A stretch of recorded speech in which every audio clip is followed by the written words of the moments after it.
Hello there. It's been a while. For anyone who has watched the last video on Dover Zoo, they may be wondering, for one, what's took so long. And they may also be wondering, why does this map look slightly different? I never showed the rest of the zoo, I only showed the Asian Highlands, but I feel like it's a very different vibe than what's being shown right now. And that's because this is a different zoo. In lore, it's still the Dover Zoo, but after recording that and after working in that zoo a few more weeks, I began getting crashing problems. The game would, constantly crash if I played too long. I had to make sure I was on pause, and I had no idea what was causing the issue. And then I accidentally deleted the taxidermy mod, which was used in the zoo, I would say, a little extensively, and because no more taxidermy mod, that meant no more original Dover Zoo. And so I decided, let's start over. Let's get a nice, fresh slate and just start all over again. And so, a few months later, here we are at the new Dover Zoo. At the entrance, we have this nice little archway here. We have recycled statues. We got a nice little bear. We got the Chbosky's horse. We got a ticket stand. So if you so desire, if you haven't pre-bought your ticket, you can come up to here. You can see the person who is usually behind the counter, and you can get your nice ticket that you spent your hard-earned money on. Or if you're a small child on a field trip, you would get dropped off in this bus loop. Ignore the walls. This is the blueprint graveyard. You get dropped off here and then go through that gate, but we're not going to do that because we're not small children. We are grown adults that will go through this zoo on our own. And going through the entrance, we are immediately greeted by two things. For one, our entrance animal, the trumpeter swans. Now, I believe this is a mod made by Leaf. I need to double check. It could also be Monsoon, but I think it's Leaf. They look incredible. They work perfectly here. And taking a little bit from Columbus Zoo in Powell, Ohio, they formerly had trumpeter swans as the first animals that you saw. And their exhibit was very naturalistic, and so I wanted to take a cue from that. The implication here is that this was a pond that was already here, and the zoo decided to simply build a fence around it and give it to the swans. Now, I just want to give like a thing ahead of time. Trumpeter swans are not in the game of Planet Zoo. Mute swans are, but this is a mod made mainly for PC users, only for PC users. And there's modded scenery, as is the case for this small mesh right here. This will not go up on the workshop probably ever because of that, and it'll just remain here on my computer gaining more and more space until I move on to Planet Zoo 2 in about 2 months. Now, the other thing you might have noticed is this nice giant skeleton of Diplodocus. Now, I'm a certified card-carrying dinosaur nerd, to the point where I'm trying to be a paleontologist. And there was no better way to acknowledge that than throwing in skeletons of prehistoric animals all around this zoo. And I figured, why not start with a nice big sauropod up front? So, Diplodocus. Assuming you are a small child and you're fresh off the bus of a field trip, you might want to get your energy out on this nice little playground built using Just Goron's playground set. He made this a while ago, but no matter what, it's incredibly useful for making this playground. It looks good. I didn't make any of this, I simply put the pieces together. There's more modded scenery here. This wood chip mulch is made by Lion Rider in I believe it's the Frontier pack. Adds a nice variety of North American foliage and stuff. There's also pine needles in there. And right next to there is a nice little small aviary for a nice little variety of Asian birds. You have common hill myna, you got Asian blue quails, which are an actual mod. Let's see if I can find him. Oop, there he is. By Lowbury. And they're always going around here. They always look really good. And white-rumped shamas as well. Moving on from there, let's say you're an adult and it's been a long ride in the car and you need a snack. Well, good thing for them, we got the Ravenous Wolverine. This is a nice little restaurant that was technically present in the first zoo. However, I never built it. Which, now that I was able to start over, I can build it. You get a nice variety of food here. I don't have the menu I made up, but there's food, and there's wolverines. But in order to, benefit from making the restaurant in the MZU event, you had to pick animals that you would like to receive from the event. And I decided to pick wolverines and moose. Keep those two in mind. We're going to be seeing them later. Now, assuming you don't go to the left by that aviary over there, you'd go right and either head on over to the barnyard, which we will be ignoring for now, or you could go right to Edge of the World. Edge of the World was something planned for the last property, right by an Indian rhino barn, but I decided to add it first here, mainly because it was already planned and I had a wide variety of species for it already.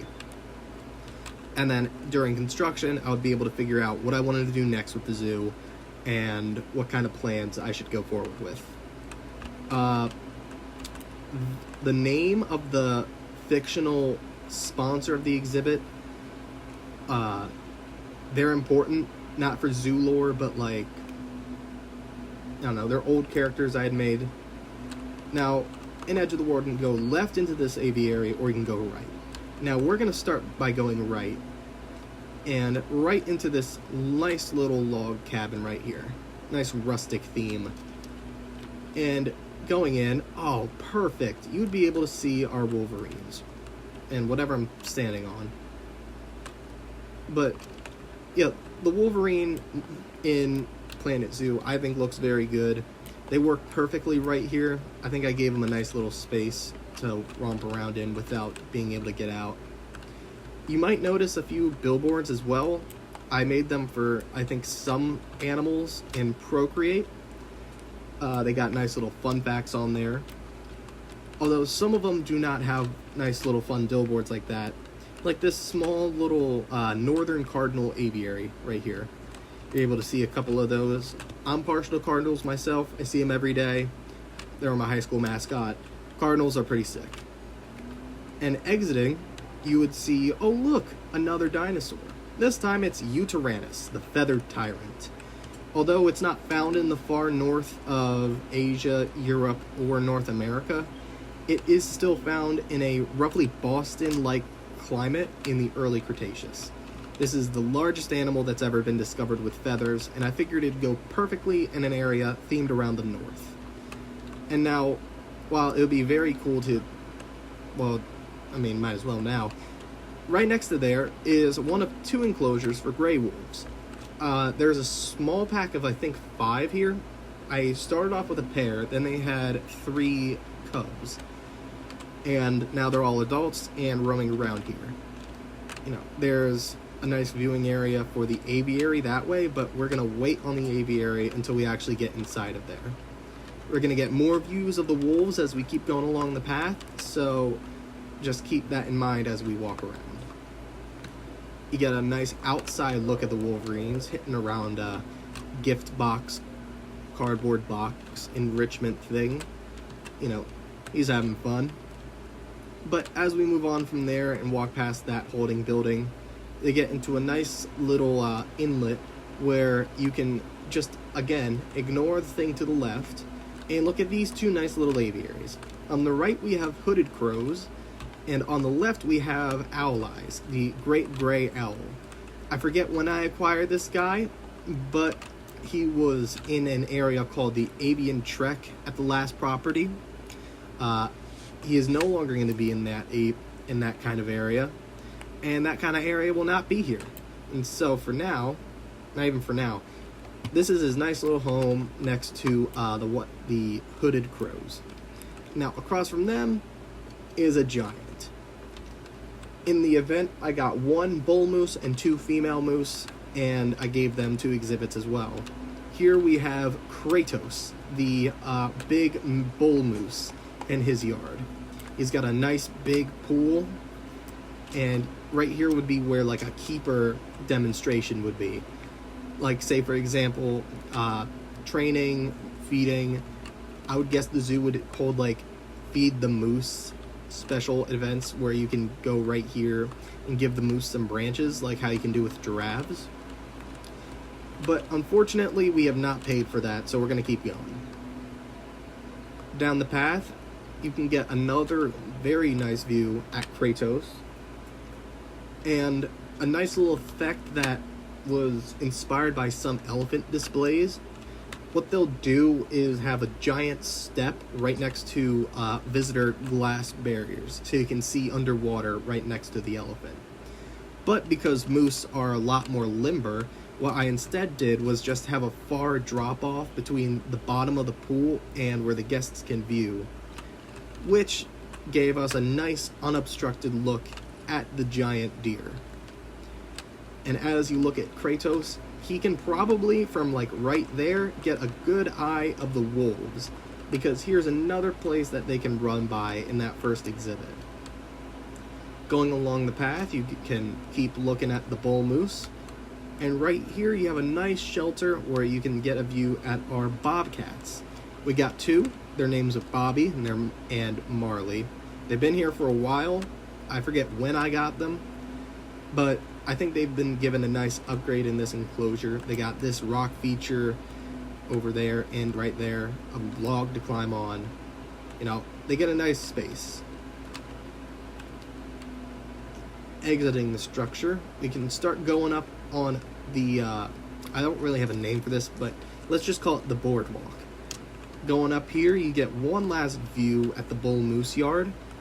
You know, sometimes he comes over here. Usually he's over by the pool though. But who needs male moose when you have 2 female moose? Again, I wanted to imply the zoo is using a natural environment, so taking some inspiration from nearby in real life, there is a nice little inlet of this fast-moving creek behind the moose. Otherwise, like an untouched piece of landscape. I would imagine the moose have destroyed a good amount, like that's why this area here is so barren. Although they still get a nice wild, untouched area to continue munching on. Get another look at their sign. And as you keep going down the boardwalk, you might notice an empty pit right here that has nothing in it. And that's because there is nothing in it. I made this enclosure with the intention to eventually put North American porcupine, which I feel like would fit really well, but I do not have any. Eventually, I will get some North American porcupines, and they'll go right here. They got this big tree to go in, that smaller tree to go in, and it just kind of fades into the background if you ignore the giant concrete walls. And when we do eventually get them, the bobcats will be able to have a nice view of them as they relax on their big rock. We are almost done with Edge of the World though, and so might as well say hello to Santa and his reindeer. As soon as I replace this with the actual sign. It's not supposed to be great horned owls. I made one for the reindeer. Yep. Yeah. Okay, that fixed. Right here we got a nice little domestic reindeer yard. I got them recently after a request. You know, we got a big male right there, 3 females. And right across from, oop, missed it. And in this small aviary, we have a pair of great horned owls. Again, I forget when I got these, but they're vibing in here using a mod by Great Cake Mods. Oh, Yeah, there's one right there. And that reminds me, over here, the Bobcat is by Gaboy. The Bobcat is a mod by Gaboy. Continuing onwards, we have the second wolf yard, which is a little bit smaller, but is recommended by the AZA manual if you have a multi-generational breeding enclosure for wolves. Now, while you can get off right here and go to, let's just say, bigger pastures, we're going to stay on the boardwalk and finish off in this nice little aviary. I took inspiration from San Diego Zoo's Tundra Aviary, even though I've never been, and Maryland Zoo's Marsh Aviary, which has a similar boardwalk like this. In here you got Bufflehead, you got Common Terns, Eurasian Widgeon, Northern Cardinal, and in the waters below are implied, I don't think I put any over here. In the waters below are a bunch of implied rainbow trout, which, you know, they get this whole pool. As far as I know, they would cohabitate with the birds well in real life. And if all goes according to plan, there will also be wood duck, maybe northern pintail in the aviary as well. I might try to acquire sandhill crane, but I do not think that'd be really matching the theme. But I feel like this is a nice little spot to just chill. It's got a beauty shot of the fish and what you can imagine the birds would be flying over. Good thing Planet Zoo 2 is coming out. And with that, we're done with Edge of the World. And so when you're done, you would eventually come over to the right to the barnyard. Now, this is not an exciting area. I know that off the bat. But when the zoo was founded, it was originally a thoroughbred ranch. So the zoo's always been sort of like had a farm vibe. We're going to start off with a bunch of chickens, which I think has been here since the first property, before the one that I recorded. The chickens have been here for a long time. Here you got a goat corral that actually works because of the fun barnyard pack. You got sheep by Jacob's sheep by Leaf, as well as the chickens were also by Leaf. You can walk around here with Boer goats and Swiss Sanding goats. You can pet all of them. They get a nice little private area for, you know, getting away from the kids. And then when you're done, you can exit. You can wash your hands. And you can go right into this nice big old barn over here. But we're not going to do that. We're going to keep going. This first yard here is for alpaca and Zamorano Leonese donkeys. Now, this is the feral burrow mod. I forget who made it. It might be Leaf again. I don't know. But imagine this is the one kind of donkey that just looks kind of shaggy and like a sheep. Speaking of sheep, we also got alpacas in here. Both of which have not been around the longest at the zoo. I think they were both kind of recent. Their neighbors have been here since the literal start, though. We've got a bunch of llamas, which have been here since property numero uno. And we got a bunch of American standard donkeys that were graciously added in the barnyard pack. Continuing on, we have a nice little pen for Kune Kune pigs. Now, I forget who made the mod. I want to credit them. Check it out on Nexus, just look up Kune Kune, and you'll see who made it. But whoever made it, and whose name is escaping me right now, it looks incredible, and I am always thankful to be using it whenever I have to give the pigs some, whenever I have to put pigs in a zoo. The last outdoor yard is for the cattle, both of which were recent arrivals. We got a bunch of Highland cows and a single Holstein, which I believe is inside. There's a nice sneak preview into the children's zoo on this side, but we're not going to be looking at the children's zoo today, mainly because it is so far from finished. and I don't know if it ever will be, to be honest. It's just not very interesting to work in. You have a chart here for breeds of cattle. You can spot the Highland cow right there, and the Holstein probably a little bit further down right here. And then probably the last new animals that you would see in here is this nice little, I would like to believe, a tool shed. You got a bunch of tractors parked out front, and if you go in here, you have a nice open-topped display for brown rats running around. These used to be in the zoo's nocturnal house, but I figured it would be a lot better to put them in like a, in like a barnyard kind of attraction, because you usually find rats and mice associated with being on farms. Just ignore him. And directly next to them is another former Avian Trek resident, Hootie, the barn owl. It's kind of, generic to put a barn owl in what looks like a barn, but at the same time, they shouldn't have been called barn owls, so it's, it's their own fault. They should have stopped being in barns. Speaking of barns, though, we have this huge, homunculus thing that acts as the indoor area for basically all the animals we've seen. In here, there's usually cattle. On the left, we got chickens that usually come in here. Most of the chickens look like they're in here right now. Over here is usually where the sheep and the goats come in. They got a lot of room. Here is where the pigs sleep. Right down here is the donkeys and the llamas. And finally next to them are the donkeys again and the alpaca.